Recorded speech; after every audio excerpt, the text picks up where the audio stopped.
As much as LEGO enjoys producing their famed and iconic minifigures for their themes, sometimes a character in a set will require a bit of extra weight. Be it in the form of a Hulk-style Big-Fig or an outright brick-built character, not every named character in LEGO Ninjago or Chima stood at roughly the height of this LEGO bush. Today we're counting down my top 10 picks when it comes to these characters for both themes mentioned.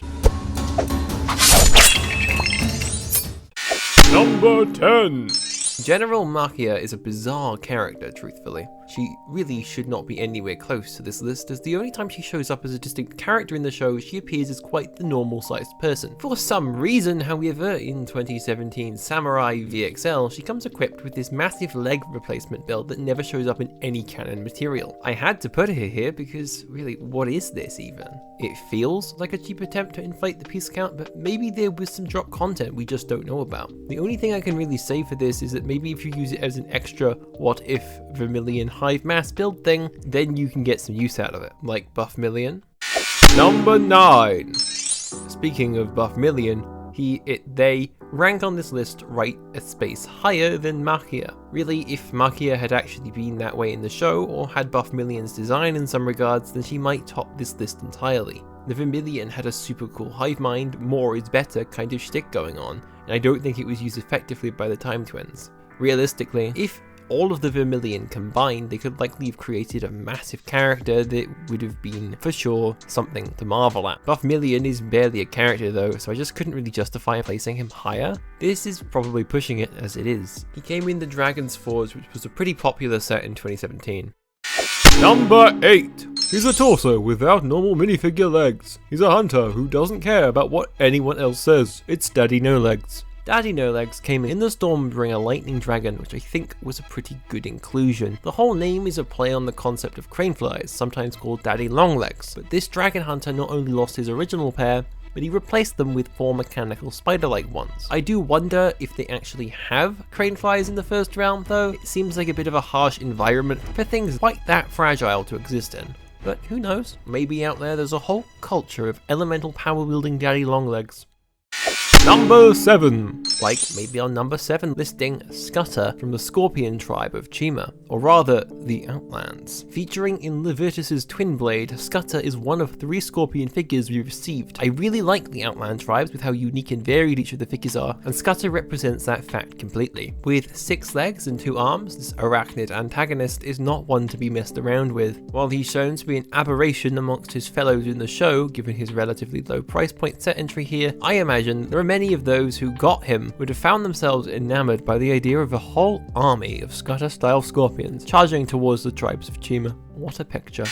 Number 6! Ryu gets a place on this list distinctly due to a few factors. 1, he appeared as a singular piece as a baby before getting a more grown built variant, and 2, he's sapient. I'm not counting any other dragon because it's just unclear which ones have higher intelligence and which don't throughout the series, at least prior to Dragon's Rising. Still, he's the only one I'm going to include on this list. Ryu's build is very expressive, with a custom modded headpiece that connects to a similarly fit jaw one. He came in a set where he was the only built feature, alongside 3 minifigures, and for the £13 price point, it has to be one of the best deals for what you get on this list. Number 5! Ninjago's very own first Big Fig lists right here halfway down the list. She only appeared in Tiger Widow's Island from 2016. Dogshank is an odd character. I'm fairly certain she only existed in order to get Ninjago one foot in the door on Big Figs after Mungus was received as well as he was. It's kind of hard to tell what she is. Is this armor? Is it a giant mech suit? According to the show, it seems to be her body, which would imply that she's wearing some sort of samurai-esque suit of armor that is fairly lightweight for her size, which is, given the animation bit we got for her backstory. Not really sure about that though. I don't mind the oranges and greens of her design that feature so prominently on Nelakan's crew. It's a good color palette, but she just doesn't have enough of a character in this design alone, or in the show, for me to really place her any higher. Her seniority status as a Big Fig first is really what got her this high in the first place. I can't push that any further. Number 4! A creepy crawly has crept her way up past the rest and now sits on the precipice of the top 3. Spinlin is a remarkable figure. I genuinely think this is one of the most clever designs for any kind of Lego spider, let alone an arachne-style humanoid torsoed one, ever produced by any theme. The string application on the set she comes in, Spinlin's cabin, is really quite clever. You can tie a knot inside the loop on the back of her abdomen and attach it to a winch on the actual set, allowing for her to ascend and descend up and down like a spider attached to a strand of web. And the actual figure might be a little bit more posable than you'd initially think, as all 6 spider legs can move up and down to be arranged in different configurations. This alongside the way her torso can hold onto objects and move her head about, and you can get some really decent movability going on here. Nothing on her shows 3D model self, but those are the physical limitations of plastic Lego, I guess. Number 3!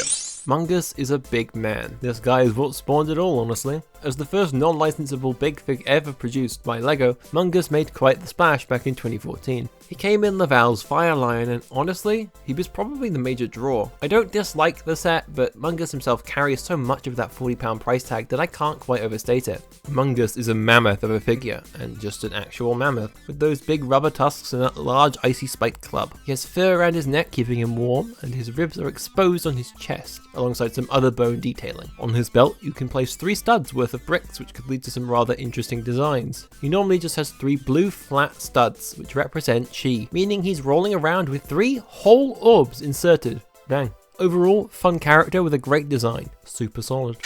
Number 2. And here we have the real big man himself. This is Kilo, Ninjago's most famous big fig, I'd imagine, as he's one of the most expensive figures you can get on the aftermarket as a whole. He came in one set, a bike of his ownership that was veritably jumbo-sized, even by the standards of his own large bulk. He came with the Oni mask of deception, allowing him to use telekinesis on his surroundings. Not that a lad this large needed to use his brain for anything, when those sizable biceps could likely deadlift me, my dog, and a small gathering of squirrels without breaking a sweat. Because do not be fooled, that is not fat he's carrying around, but muscle. He's just big bone, see? I really like his jacket, and the thing behind adds a lot of character to him without overwhelmingly distracting from the quiet menace he interposes. I really dig Kilo's design and think he more than earns his second spot place on this list. See, he even introduced himself. Number 1! But there can be no real debate. While I like Kilo and Mungus and Spinlin, none of them come close to our number 1 selection. That being the 2019 Legacy Cole's Earth Driller featured Stone Giant Warrior thing guy. This is blimmin' beautiful. I genuinely love this thing and won't hear anything else on the matter. Seriously, this is an insane character inclusion. It makes that 2016 jail version look like a joke, and for good reason. Like, I don't think I can quite put into words how insane this was. To finally get this character, it was one of those things that I imagined would never be created. Not only because Season 2 had long since passed, but because how would they do it? When they didn't give it to us alongside the Ant-Man giant figure in 2016, I'd given up all hope. Then that Chad Ultimate First Legacy wave hit, and it was as though I'd been hit directly in the brain. That had to be one of my first purchases of an already pretty dang good wave. The Cole Earth Driller remake was honestly a side thought, because in comparison to this beauty, can anything else really compare?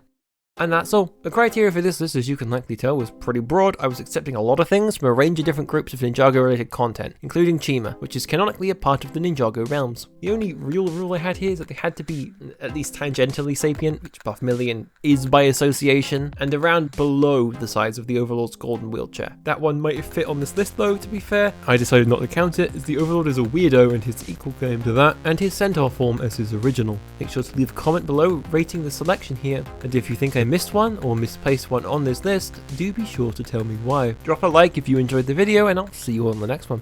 Goodbye.